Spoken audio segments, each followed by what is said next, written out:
de volta ao segundo bloco do nosso Super News Entrevista de hoje, aqui conosco a terapeuta e coach Karine Gonzaga. Nós estamos conversando sobre ansiedade.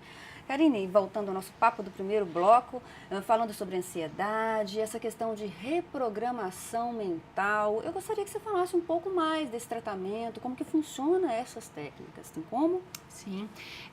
Bem, a gente trabalha, né, na programação neurolinguística essa reprogramação, essa ressignificação, dar um novo significado àquela questão que a pessoa está trabalhando ali, né? E a gente tem alguns pressupostos com os quais a gente trabalha. O primeiro deles, por exemplo, o mapa não é o território. Às vezes a pessoa escuta assim, o mapa não é o território, aí fica, o que é isso, afinal de contas?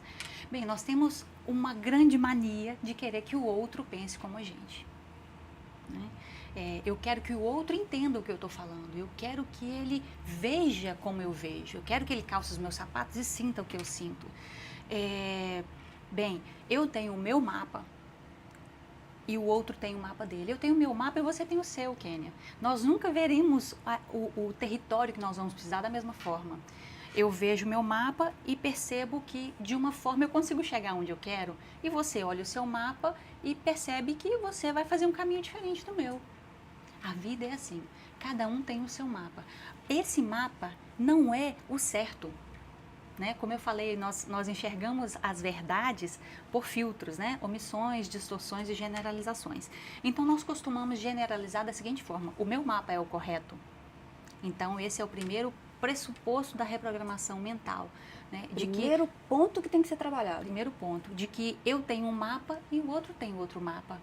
E de que eu preciso respeitar o mapa do outro. Muitas vezes a pessoa chega para tratar uma ansiedade, por exemplo, porque o outro deixa ele ansioso. Veja bem, eu não posso, como uma terapeuta, trabalhar o outro, eu posso trabalhar só o meu cliente. Então, eu preciso que ele consiga enxergar que ele precisa mudar ele.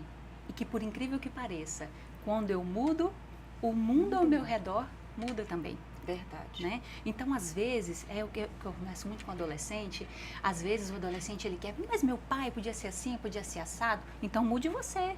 Talvez o seu pai está só esperando que você mude alguma coisa para que ele mude também. Né?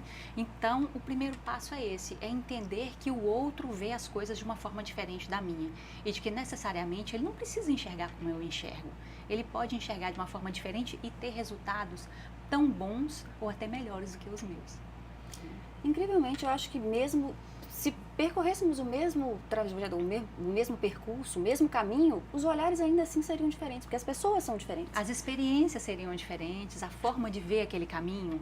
Duas pessoas estão andando juntas, por exemplo, de carro, elas vão fazer uma viagem juntas. Uma tem uma percepção, a outra tem outra. Às vezes um ficou enjoado a viagem inteira, o outro não, às vezes o outro dormiu a viagem inteira. Então, cada um vê a viagem de uma forma diferente. Tem gente, por exemplo, que vai viajar e vê a viagem simplesmente como eu deito aqui, durmo e acordo lá. Outros preferem ir vendo a paisagem, outros preferem ficar, vamos supor, uma viagem de trem, preferem ir ali fotografando, vendo por onde está passando, ou uma cidade específica ele vai comprar um doce ou uma fruta, alguma coisa assim. Então, essa viagem, né, pela vida, esse caminho que a gente segue, cada um tem uma forma diferente de ver. E isso é um ponto muito importante, principalmente para o ansioso. Outro ponto é a comunicação não é aquilo que eu digo, é o que o outro entende. Esses passos, na verdade, Kênia, eles vão deixando o caminho mais leve, mais fácil, a mochila fica mais leve para a pessoa carregar. Né? A informação ajuda bastante, com né? certeza. A comunicação, então, não é o que eu estou dizendo para o outro, é como o outro entende. Às vezes eu digo, eu quero dizer para ele, na verdade estou querendo confortá-lo, mas ele entende de uma forma agressiva e se chateia comigo, por exemplo. Né? Quer dizer, eu posso gerar uma ansiedade nele, ou ele pode se deprimir por algo que eu tenha dito com ele. Então, a comunicação, a gente tem que tomar muito cuidado com isso. Por exemplo, o que eu estou dizendo aqui, a comunicação não é o que eu estou dizendo, é o que a pessoa em casa está recebendo, como que ela está recebendo isso. Né? Por quê? Porque ela tem os filtros dela. Ela também tem os filtros de omissão, distorção e generalização. Às vezes a pessoa que tá assistindo, por exemplo, esse programa, ela enxerga assim, por exemplo, poxa vida, meu marido precisava assistir isso. Ela não enxerga necessidade para ela, ela enxerga necessidade para o outro. né? Então, isso a gente tem que tomar bastante cuidado também. Isso é muito natural de acontecer. Sim, exatamente. A gente muito percebe comum. esses tipos de comentários assim no ar. Eu já ouvi várias vezes, né? Inclusive, assim, olha para você ver que interessante, já aconteceu comigo de uma pessoa chegar para fazer um processo de coaching e ela queria fazer um processo de coaching para que o filho passasse no vestibular de medicina. Mas, espera, o seu filho é o seu filho, você é você. Você pode, por exemplo, fazer um processo de coaching para melhorar a sua vida em alguma coisa, criar uma habilidade, conseguir uma meta. Por exemplo, eu não quero me estressar nesse processo do meu filho. É uma coisa sua. Agora, querer fazer um processo para você, para que o seu filho passe no vestibular, não tem como. Complicado. Né? A bagagem, ela é individual. Essa bagagem da vida, ela é individual, né? Falando um pouco do coach, já que você entrou nessa questão, você também é coach, eu gostaria que você falasse um pouco como que funciona, né? Quais os trabalhos que são de um coach? Porque é uma profissão nova, Sim. né? Relativamente, né? Não tão nova assim. E muito interessante. Exatamente. O coaching, ele é um processo, não é uma terapia, ele não é uma consultoria. Coaching é coaching. O coaching, ele é um processo totalmente consciente, onde você vai trabalhar uma habilidade que você não tenha para alcançar um resultado que você queira alcançar. Um exemplo, eu quero ser mais organizada, a habilidade de organização, porque eu quero abrir uma clínica dentária daqui X meses.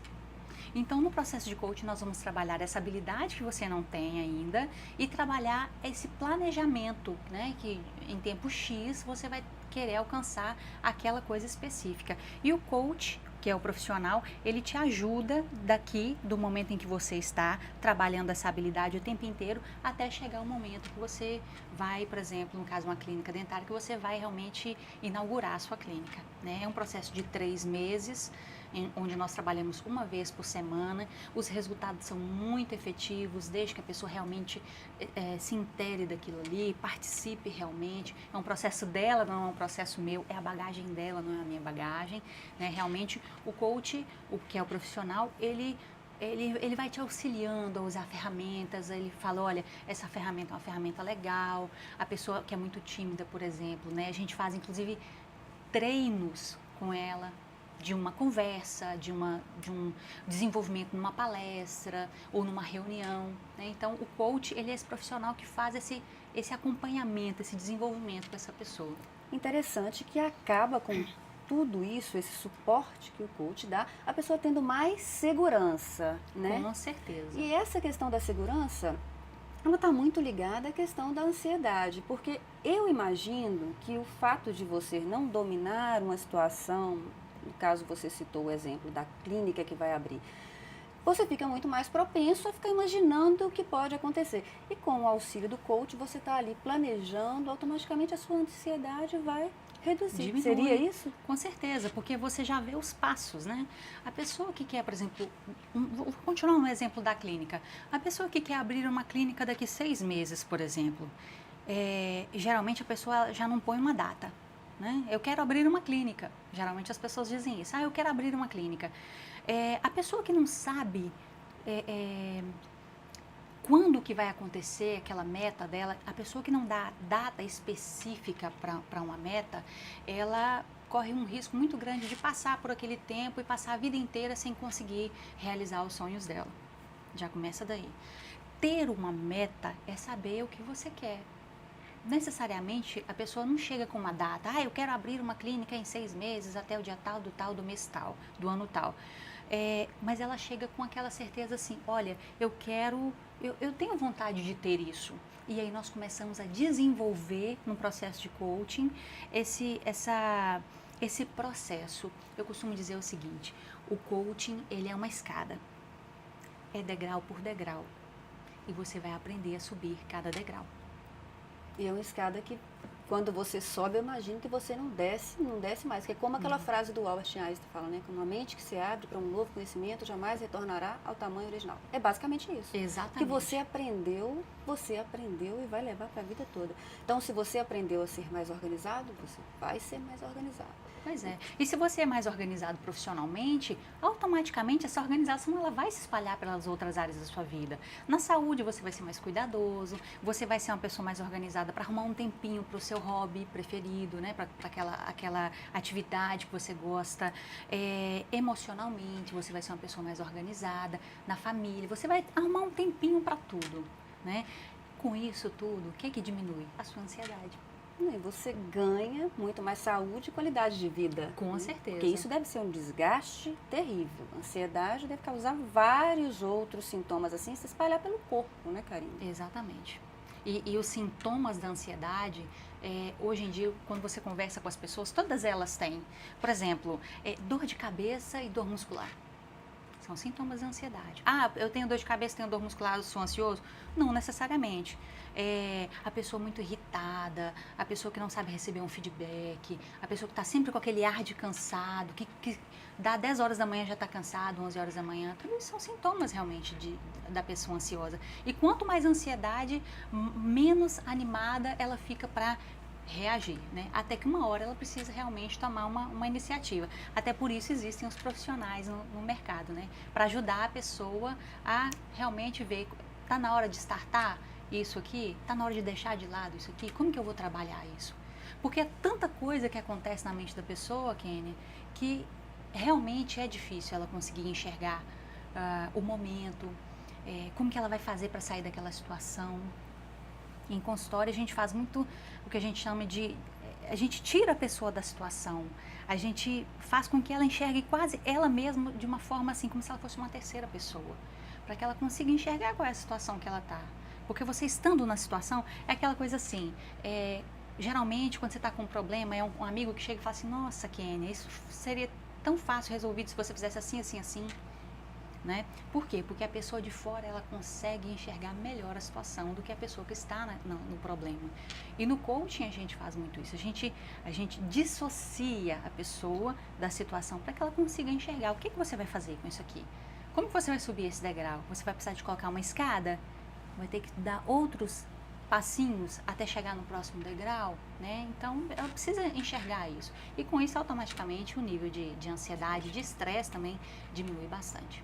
E é muito mais interessante você trabalhar com essa questão de se reprogramar ou de reorganizar suas ideias, do que você deixar que isso se estenda, né, se prolongue e entre num outro patamar que já fique muito mais complicado de você tratar, porque pode estender, né, para um problema mais grave, por exemplo. Sim, com certeza. E de repente a pessoa tem que tomar um remédio, justamente, né, dar uma estafa, enfim, são tantas coisas que podem levar muitos processos de ansiedade. A pessoa, você imagina a angústia que uma pessoa não vive o tempo inteiro ansiosa, aquela angústia apertando o peito, né? Aquele peito apertado o tempo inteiro, isso é muito ruim, ninguém merece isso. E né? no início você, né, trabalhar com essa questão de se reorganizar, você pode evitar isso tudo. Claro, e tem um outro pressuposto que a gente trabalha também, que é o seguinte, todos nós somos feitos da mesma neurologia.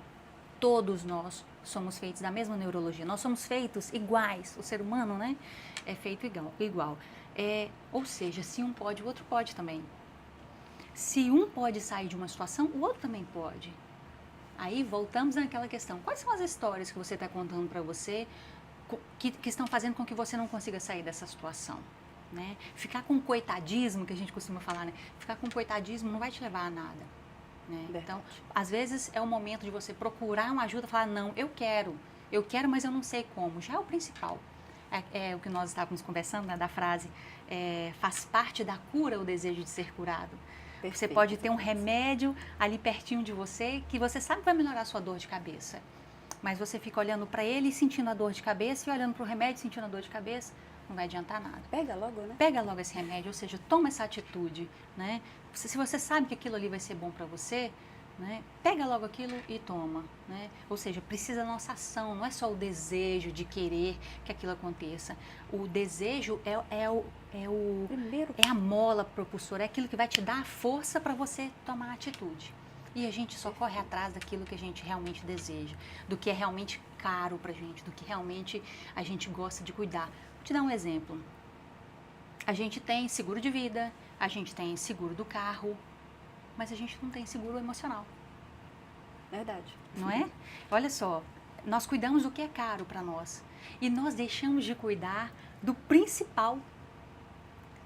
A nossa mente é a única empresa que não pode falir. Você pode falir vida afora quantas vezes forem necessárias para você aprender, mas você não pode deixar falir a sua mente. Então dela você precisa cuidar. Verdade, senão a máquina parou, né? Com certeza. Karine, eu quero te agradecer, foi ótimo esse nosso bate-papo aqui, amei. Tenho certeza que o pessoal de casa também. E desde já, mais uma vez, muito obrigada. Eu que agradeço, Kenny. Perfeito. E esse foi o nosso Super News Entrevista de hoje. Nossa convidada foi a coach e terapeuta Karine Gonzaga. Até o próximo programa.